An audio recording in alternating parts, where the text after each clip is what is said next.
Hello दोस्तों, Bollywood shorts Hindi में आपका फिर से स्वागत है। आज मैं आपको एक एक्शन, एडवेंचर और फैंटेसी फिल्म दिखाने जा रहा हूं, जिसका नाम है अवतार। ईयर 2154 में रिसोर्सेज डेवलपमेंट एडमिनिस्ट्रेशन, जिसको शॉर्ट में RDA कहा जाता है, वो जैक सैली को अपने डिपार्टमेंट में रिक्रूट करते हैं, जो कि US नेवी में काम कर चुका है। लेकिन जैक अब फिजिकली डिसेबल्ड है। उसका जुड़वा भाई टॉम, जो कि RDA के लिए काम करता था, अब मर चुका है और अब RDA को पेंडोरा नाम के प्लेनेट पर अवतार प्रोग्राम के लिए जैक चाहिए, क्योंकि जैक का जुड़वा भाई इस प्रोजेक्ट पर काम कर रहा था और जैक के जीन्स ही टॉम के अवतार को एक्टिवेट कर सकते हैं। जैक इस प्रोग्राम के लिए हाँ कर देता है और उसे क्रायोस्लीप चैम्बर में डाल दिया जाता है, जहां वो लगभग 6 साल तक सोता रहता है और बाकी का क्रू उसे दूसरे प्लेनेट पर पहुंचा देता है। जैक पेंडोरा पर पहुंचकर अवतार प्रोग्राम के हेड डॉक्टर ग्रेस अगस्टिन और डॉक्टर नॉर्म स्पेलमैन से मिलता है, जो कि टॉम का फ्रेंड था। जैक को पता चलता है कि पेंडोरा का एटमॉस्फेयर इंसानों के लिए पॉइजनस है और इस प्लेनेट पर नावी नाम की स्पीसीज का कब्जा है, जो 10 फुट लंबे होते हैं और ब्लू स्किन्ड ह्यूमन जैसे दिखते हैं। नावी स्पीसीज के लोग लोआ नाम के गॉड की पूजा करते हैं।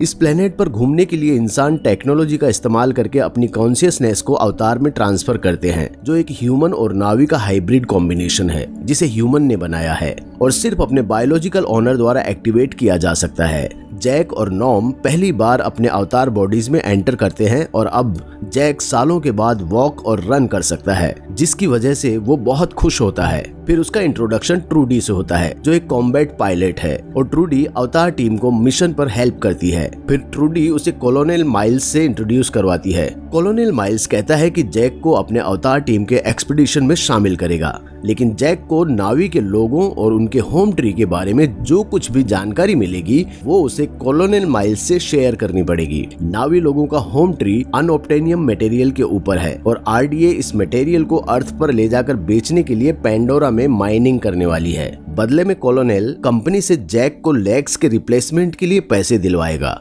और जैक इस डील के लिए हाँ कर देता है।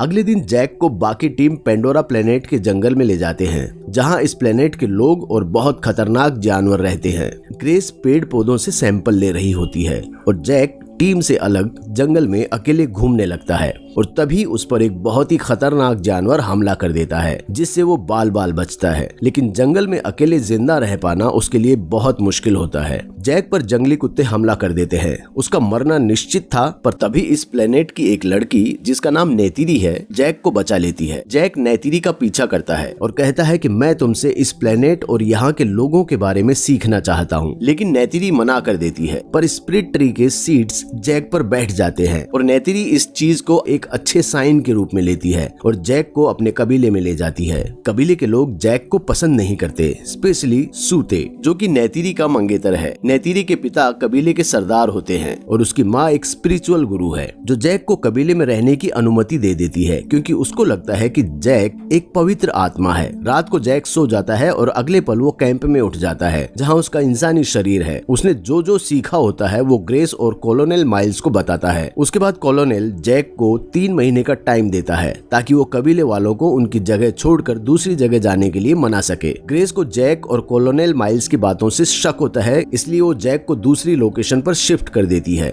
जैक रोज उनके गांव जाना शुरू कर देता है, जहां नेतिरी उसे ट्रेनिंग देना शुरू कर देती है। 3 महीने की ट्रेनिंग के बाद जैक नावी के तौर तरीके सीख जाता है और अब वो नावी यानी एक तरह का योद्धा बनने के लिए तैयार है। लेकिन नेतिरी कहती है कि इससे पहले तुम्हें अपना इकरान चुनना होगा, जो कि यहाँ के बहुत बड़े बड़े पक्षी हैं, जिन पर बैठकर यहाँ के लोग सवारी करते हैं। सूते जैक को सबसे पहले अपना इकरान चुनने भेजता है। जैक नेतिरी से पूछता है कि मुझे कैसे पता चलेगा कि मेरा इकरान कौन सा है, तो नेतिरी कहती है कि जो इकरान जैक को मारने की कोशिश करेगा वही इकरान जैक का होगा। थोड़ी देर में ही एक इकरान जैक पर हमला कर देता है और जैक बड़ी मुश्किल से उसे कंट्रोल करता है और उसके साथ अपना बॉन्ड बनाता है। इकरान के साथ अपना बॉन्ड और मजबूत बनाने के लिए जैक उस पर बैठकर आसमान में उड़ता है। अब जैक और नेतिरी एक दूसरे को पसंद करने लगते हैं। एक दिन जब वो दोनों अपने इकरान पर होते हैं, तभी आसमान से एक बहुत बड़ा इकरान जो छोटे इकरान को खा जाता है उनके ऊपर हमला कर देता है। दोनों किसी तरह बच जाते हैं। रात को नेतिरी जैक को बताती है कि उस बड़े इकरान को तोरुक कहा जाता है। आज तक नावी कुल के इतिहास में सिर्फ 5 ही लोग तोरुक की सवारी कर पाए हैं, जिनमें से एक नेतिरी के परदादा थे। ये हमारी दुनिया में सबसे शक्तिशाली हैं और हम इनकी पूजा करते हैं। 3 महीने खत्म होने के बाद जैक कॉलोनेल माइल्स से मिलता है और माइल्स कहता है कि वो जल्दी ही नावी लोगों पर हमला करेंगे, पर जैक कॉलोनेल से टाइम मांगता है ताकि वो नावी लोगों को जगह छोड़ने के लिए मना सके। नावी लोग जैक को रीति रिवाजों से अपने में शामिल कर लेते हैं। नेतिरी जैक को एक पवित्र पेड़ के पास ले जाती है जिसको आवाजों का पेड़ कहा जाता है, क्योंकि इस पेड़ से उनके पूर्वजों की आवाजें आती है। नेतिरी जैक से कहती है कि अब वो अपने लिए पत्नी चुन सकता है, जिसके बाद जैक नेतिरी को प्रपोज करता है। नेतिरी हाँ कर देती है और दोनों किस करते हैं और दोनों एक दूसरे के काफी करीब आ जाते हैं। अगली सुबह जब नेतिरी की आंख खुलती है तो वो देखती है कि वहाँ पर बहुत बड़ी बड़ी मशीनें हैं जो पेड़ों को तोड़ रही है। वो जैक को उठाने की कोशिश करती है, लेकिन जैक इंसान के रूप में उठा होता है। उसे यहाँ उठने के लिए मशीन के अंदर जाना होगा। जैक जल्दी से मशीन के अंदर जाता है, जिससे उसकी अवतार वाली बॉडी एक्टिवेट हो जाती है और जाग जाता है। जैक मशीन पर चढ़कर कैमरे को तोड़ देता है, पर तभी सिपाही उस पर गोली चला देते हैं, जिस वजह से उसको भागना पड़ता है। इस बीच कर्नल जैक को कैमरे तोड़ते हुए देख लेता है। जैक और नेतिरी कबीले के पास जाते हैं और यहाँ पर ग्रेस भी होती है। जैक और ग्रेस दोनों मिलकर कबीले वालों को बताने की कोशिश करते हैं कि कबीले वालों के ऊपर हमला होने वाला है, लेकिन इससे पहले वो कुछ बता पाते कर्नल बेस में जाकर जैक और ग्रेस की मशीन ऑफ कर देता है, जिससे जैक और ग्रेस दोनों उस दुनिया में मर जाते हैं और इंसानी रूप में होश में आ जाते हैं। ग्रेस और जैक पीटर को समझाते हैं कि वो उन पर हमला ना करें और जिस गांव पर तुम हमला करने वाले हो वहाँ बहुत सारे लोग रहते हैं। जिसके बाद पीटर कहता है कि तुम दोनों के पास आखिरी मौका है और तुम दोनों उस जगह को 1 घंटे में खाली करवा दो। जैक और ग्रेस वापस मशीन में जाते हैं और उनका अवतार जाग जाता है। जिसके बाद वो कबीले वालों को समझाते हैं कि उन पर इंसानी आर्मी का हमला होने वाला है और वो तुम्हारे पूरे गांव को तबाह कर देंगे और तुम लोग इंसानों के हथियारों का सामना नहीं कर पाओगे। इंसानों ने मुझे इसीलिए यहाँ भेजा था कि मैं तुम सबको समझा सकूं। ये सुनकर नेतिरी शॉक हो जाती है और गुस्सा हो जाती है। उसको लगता है कि जैक ने उसे और उसके कबीले वालों को धोखा दिया है। जिसके बाद कबीले वाले जैक और ग्रेस को बंदी बना लेते हैं और कबीले का सरदार ऐलान करता है कि वो इंसानों से मुकाबला करेंगे और अपनी जगह नहीं छोड़ेंगे। वही कर्नल अपनी पूरी फौज लेकर गांव तक पहुंच जाता है और वहां पर बहुत बड़ा पेड़ होता है जो इस प्लेनेट का सबसे बड़ा पेड़ है। कर्नल देखता है कि जैक और ग्रेस को बंदी बना लिया गया है, जिससे कर्नल समझ जाता है कि गांव के लोगों ने उनकी बात नहीं मानी, इसलिए वो अपनी आर्मी को उन पर हमला करने का ऑर्डर देता है। पहले गैस के बॉम्ब से हमला किया जाता है, पर कबीले वाले नहीं भागते और उल्टा हमला करते हैं, पर उनके एरोज स्टील से बने प्लेन्स का कुछ नहीं बिगाड़ पाते। प्लेन्स के बाद मिसाइल से हमला किया जाता है और पेड़ में आग लग जाती है। चारों तरफ तबाही तबाही दिखाई देती है और लोग भागने लगते हैं। तभी नेत्री की माँ चाकू लेकर जैक के पास आती है और कहती है कि अगर तुम हम में से एक हो तो हमारी मदद करो। जिसके बाद वो जैक और ग्रेस की रस्सियां काट देती है और अब जैक भी उनकी मदद करने की कोशिश करता है, पर तभी उनका विशाल पेड़ गिरना शुरू हो जाता है, जिसके बाद इन सबको भागना पड़ता है। नेतिरी के पिता जो कबीले के सरदार हैं, उनकी भी मौत हो जाती है। जैक और ग्रेस की मशीन बंद कर दी जाती है और वो इंसानी रूप में उठ जाते हैं। इन दोनों के साथ इनके दोस्त नोम को भी बंदी बना लिया जाता है। तभी ट्रूडी जो लेडी पायलट होती है, वो इन तीनों को एक हेलीकॉप्टर चुराकर भगा ले जाती है, लेकिन ग्रेस को भी एक गोली लग जाती है। वो हेलीकॉप्टर से मशीन्स को दूसरी तरफ ले जाते हैं ताकि इंसान उन्हें ढूंढ ना सके। जैक एक बार मशीन के अंदर जाता है और अपने अवतार में उठ जाता है और उसे चारों तरफ सिर्फ तबाही के बाद का नजारा दिखाई देता है और सोचता है कि उसे कबीले वालों की मदद करनी चाहिए। जिसके बाद वो अपने इकरान को बुलाता है। जैक जानता है कि कबीले वाले उसकी बात नहीं सुनेंगे, लेकिन इसके लिए एक उपाय है। जैक इकरान पर उड़कर टुरुक को पकड़ता है।